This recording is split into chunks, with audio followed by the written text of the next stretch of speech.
What you are witnessing is not just a dance. It is the overflowing joy of a master who has dissolved all boundaries between self and reality. This is Drubwang Konchok Norbu Rinpoche, an accomplished Mahamudra master of the Drikung Kagyu lineage. His realization was not mere theory. It was lived, breathed, and embodied in every moment. Having spent years in deep retreat, abiding in the natural state of awareness, his life became an expression of boundless compassion and awakened wisdom. Drubwang Konchok Norbu Rinpoche was born in the vast, rugged landscapes of Drikung, Tibet, in 1921. From an early age, he displayed unwavering devotion to the Dharma and entered Drikung Nyima Changra Buddhist Institute to study Buddhist philosophy. At the age of 26, in 1947, he formally joined the Buddhist Academy. After completing 5 rigorous years of study, Rinpoche sought out the renowned meditation master Pachung Rinpoche, 1901 to 1988, as his guide and embarked on an intensive solitary retreat. Yet, before disappearing into the mountains, Rinpoche had an unexpected reputation. He was known for his extreme caution with money. He would often say, "The monastery's money cannot be misused," earning him the playful mockery of a friend, who once remarked, "You are such a miser. If you can make it through retreat, I will walk upside down." But Rinpoche was undeterred. In 1982, at an advanced age of over 60 years of age, he resolved to enter strict retreat, dedicating himself solely to the fivefold path of Mahamudra, as the 6 yogas of Naropa were not considered suitable for practitioners beyond a certain age. Determined to reach full realization, he sealed his cave entrance with mud, vowing not to emerge until he had achieved true awakening. Only a single attendant, delivering food and water, was permitted near his retreat site. The years in isolation were not easy. At one point, his vision deteriorated, and his lower body became nearly paralyzed. Unsure whether to leave, he wrote to Pachung Rinpoche, asking, "Should I come out of seclusion? May I see a doctor?" Pachung Rinpoche's reply was firm. "No, you should not come out. Now is the time to continue your retreat." Rinpoche obeyed, deepening his practice. In time, his illness faded, and he remarked, "This is the law of cause and effect. Only when past karma is purified can illness be truly healed." As his practice matured, his meditations became increasingly profound. He experienced visions of light and smoke, and one dawn, he witnessed a miraculous sight, a golden form of Pachung Rinpoche appearing within a candle flame. The vision eventually dissolved, but the candle burned undisturbed until the following morning. Years later, when he finally emerged from retreat, he presented his realizations to Pachung Rinpoche. The great master was deeply pleased. But this was only the beginning.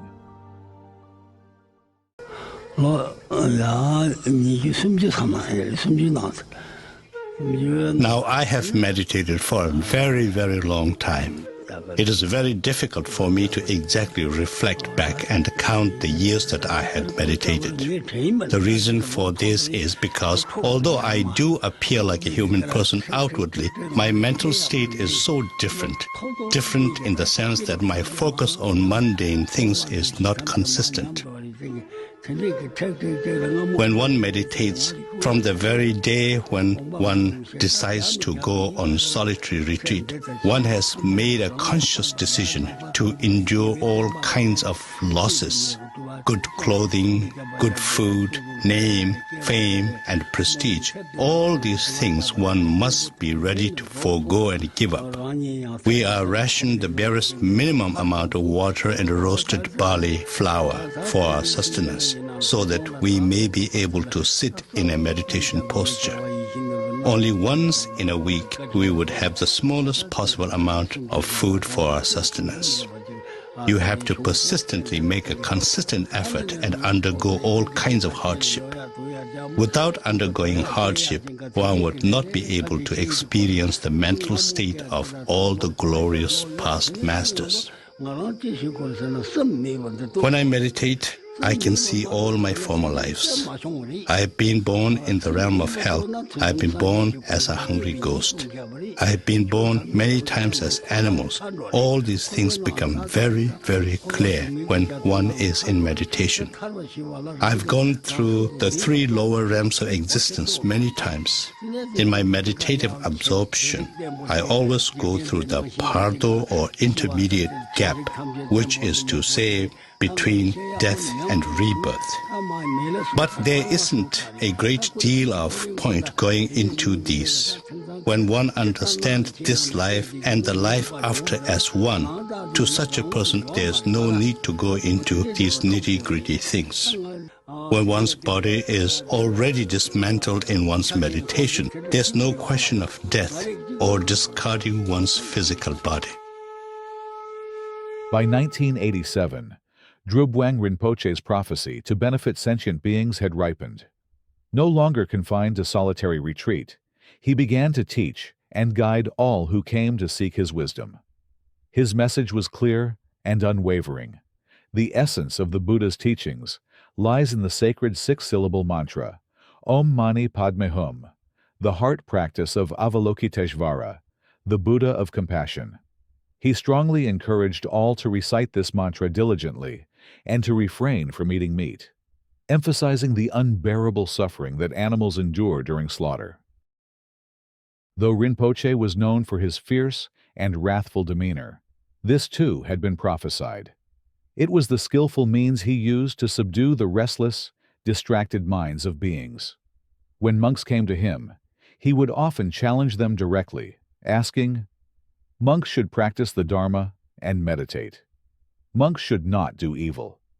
Are you doing evil?" His uncompromising stance on discipline extended to his personal life. Because his root guru, Pachung Rinpoche, was a strict vegetarian, Drubwang Rinpoche vowed never to eat meat again, despite having once loved its taste. He declared that he would rather die of starvation than break this vow, leading by example with his unwavering commitment. In 1990, at an advanced age, Drubwang Rinpoche left Tibet for India, a journey that would mark the next chapter of his mission. Though frail in appearance, his energy and determination were astonishing. Most of his younger companions struggled to keep up as he walked at an incredible pace. Despite their pleas for him to slow down, Rinpoche marched on without hesitation. Then, one afternoon, he suddenly fell and suffered a slight injury, drawing blood. His attendants rushed to his side in concern, but he simply smiled and reassured them, "There is no need to worry anymore. Our obstacles have been cleared. Now, we can take our time." His retinue sighed in relief, finally able to slow their pace. As they reached Limi, the group slept in tents, but Rinpoche remained seated upright throughout the night, completely unaccustomed to lying down to sleep. On one occasion, he slipped from the steps and suffered broken ribs. Concerned, his attendants urged him to seek medical treatment, but he refused, stating firmly, "As a yogi, even if I die, I will not rely on worldly medicine. This is my own karma."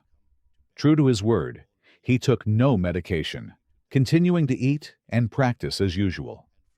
3 months later, he had fully recovered.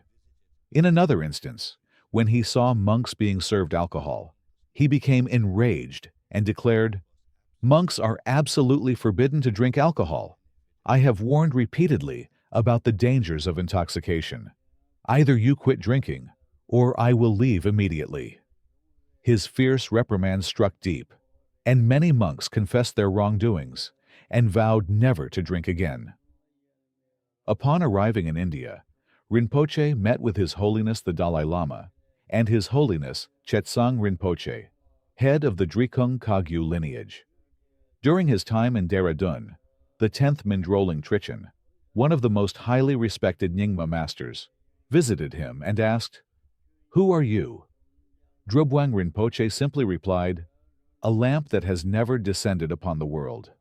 This life, I am using this body solely to benefit sentient beings, and this will be my last life.